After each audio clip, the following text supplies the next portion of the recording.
Part 1. Jack is on his way to Margaret's house party. He is phoning her for directions. First, you'll have some time to look at questions 1 to 5.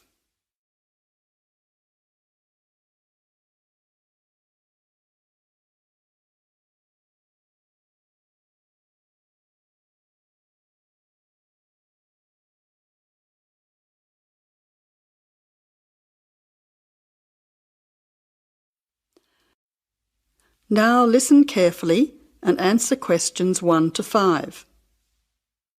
Jack has got lost on his way to Margaret's party. He is phoning her for directions.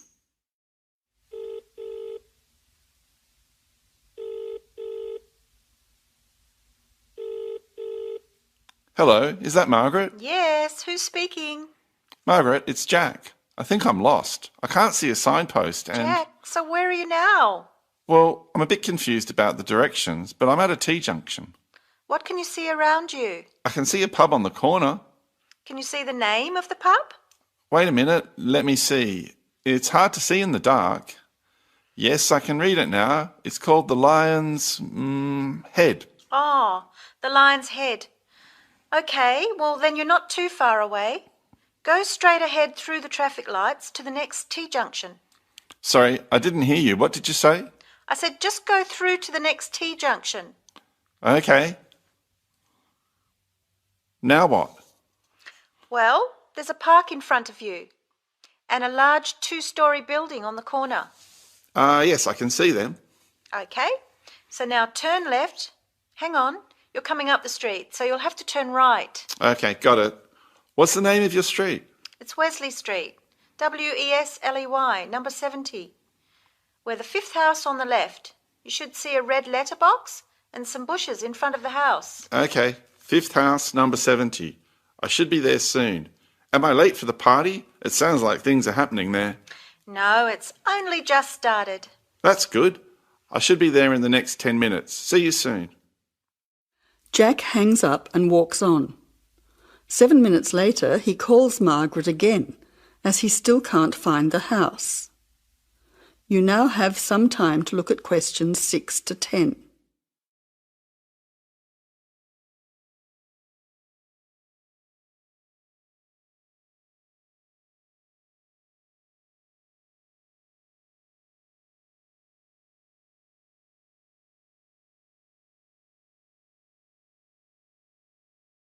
As you listen, answer questions 6 to 10.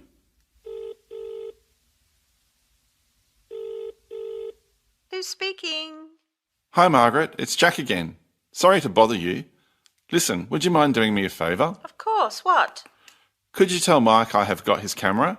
I've tried to send him a text message, but it's not going through. Oh, he's not here yet. Oh dear, he said he'd be there early. He might be lost too. Okay, I'll call him. What's his number?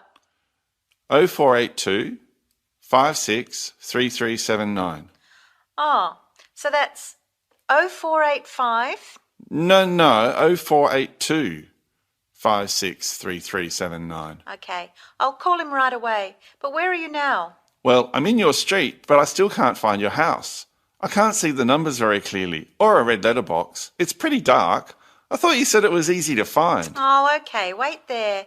I'll come outside and get you. All right then, and don't worry about calling Mike. I'll try to call him now. Hang on, there's someone coming down the street. It looks like Mike. Oh, and I can see the letterbox now. It was hidden behind a bush. See you soon.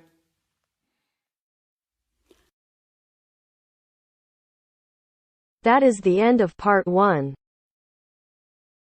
You now have half a minute to check your answers.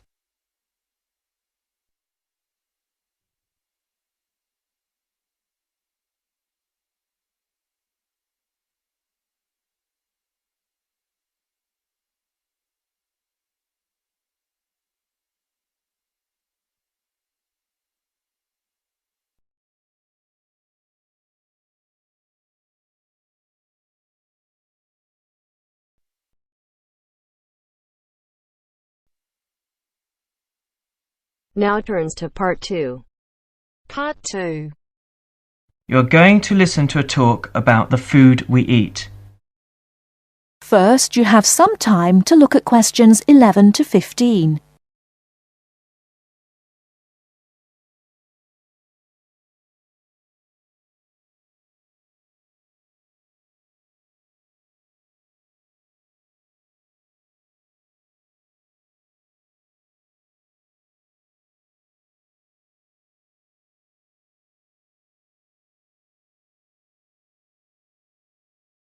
Now, listen carefully and answer questions 11 to 15.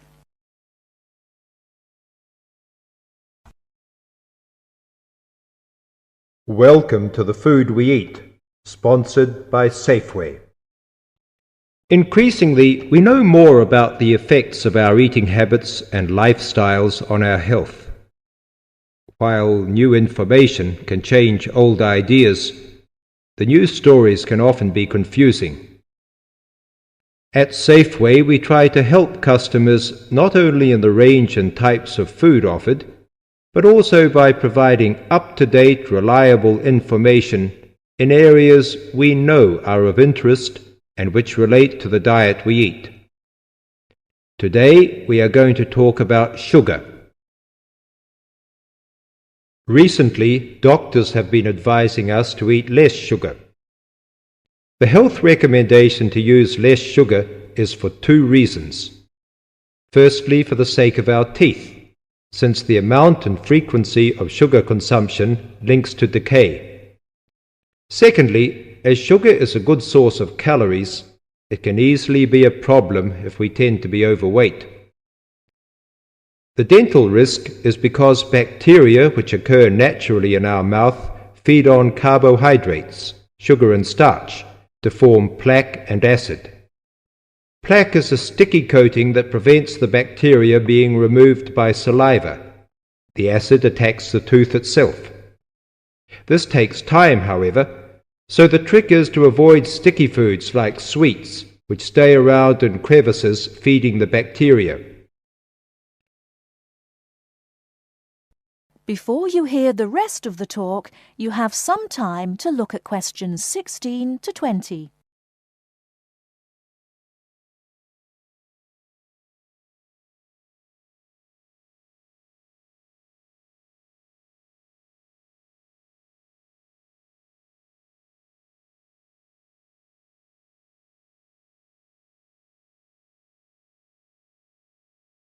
Now listen and answer questions 16 to 20.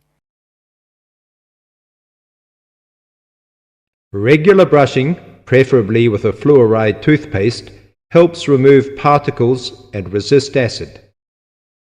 The worst thing you can do is nibble sweet things between meals. It puts your teeth under constant attack. A sweet tooth develops gradually, and you might be surprised at how you can steadily unlearn the taste, taking in fewer calories and saving your teeth. Here's some ways. A. Gradually cut down the sugar in tea and coffee till you can stop altogether or switch to sweeteners. B. Choose snacks with a lower sugar content. Fresh fruit, raw vegetables, crackers, milk or low-fat natural yogurt. Remember, some fruits like raisins have lots of sugar. C. Look for reduced sugar alternatives. There are more and more around, from diet drinks to yogurts, even jams and sauces. D. Try gradually to cut back on the sugar you use in cooking, especially in baking. That is the end of part 2. You now have half a minute to check your answers.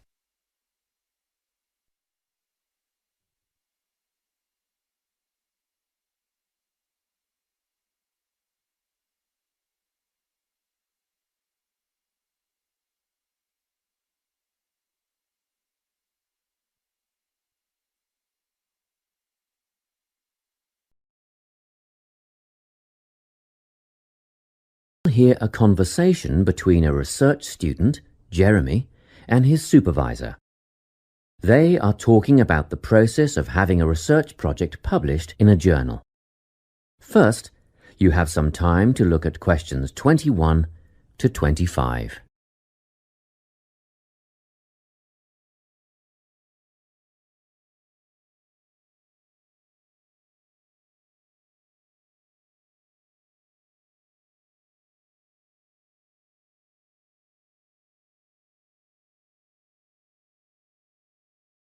Listen carefully and answer questions 21 to 25.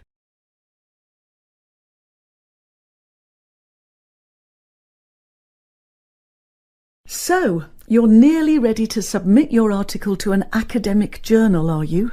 Yes, I think so. I just wanted to go over all the things I need to do before I submit it.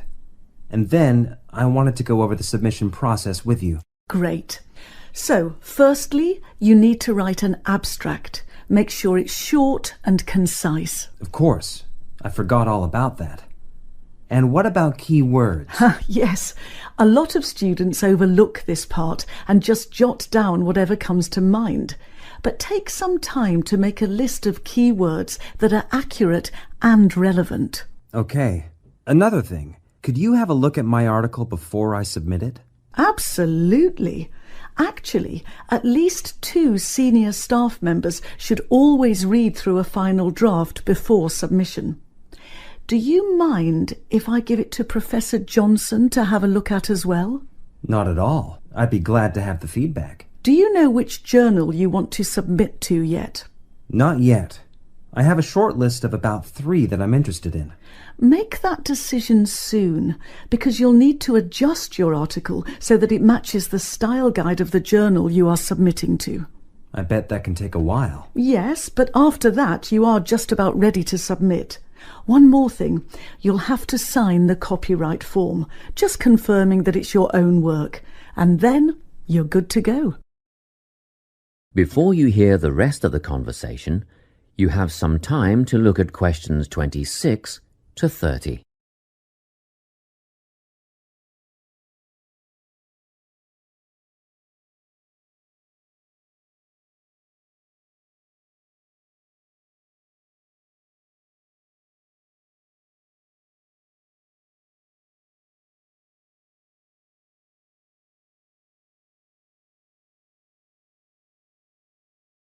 Now listen and answer questions 26 to 30. Now, the submission process. How does it work exactly? Well, the first thing is to just send it off. You've got to send in the manuscript before anything else can happen. Sure. And then should I call to check if they have received it? No need for that, no. All you have to do is just log on to your email regularly, because you will get a submission confirmation once they have processed the manuscript. And that will have comments on what they thought of it? No comments yet. That email is just to let you know they have received it. The next stage is what is known as peer review. This is when experts in the field review your manuscript and decide whether to accept it. They'll never accept me. I'm only a master's student. Don't worry about that, Jeremy. It's all done through a double-blind method. That means that whoever reads your manuscript has no idea whether you are a grad student or a Nobel Prize laureate.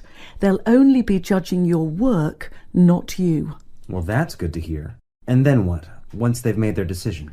Well, there are 4 possible outcomes. You might get an acceptance, but a first-off acceptance is very, very rare. Don't pin your hopes on it. You could also get a rejection, but these don't happen very often either. I don't think this will be a problem. What do you think I'll get? If you're very lucky, you'll get a conditional acceptance. This means that they've accepted the article and it will be published, but you need to tweak a few things first. A sentence here, a heading there, nothing major. That sounds good.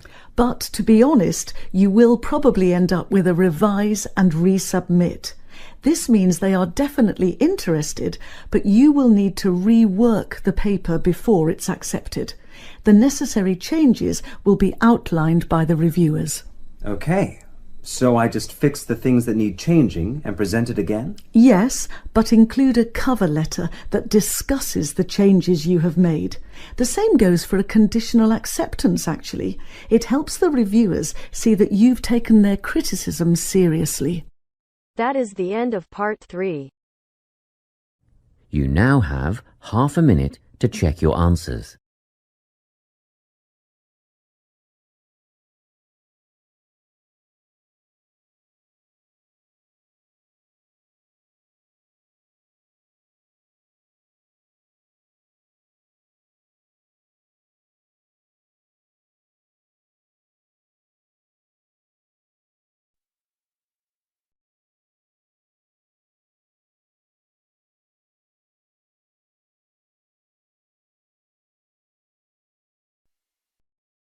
Now turns to part 4.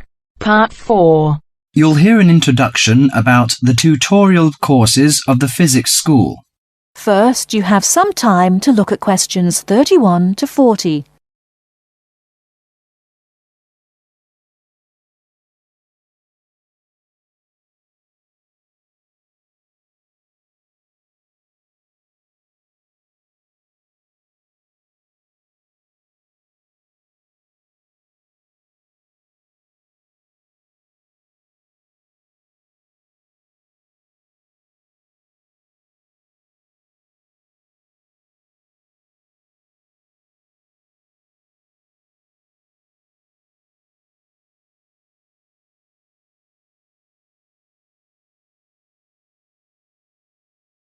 Now listen carefully and answer questions 31 to 40.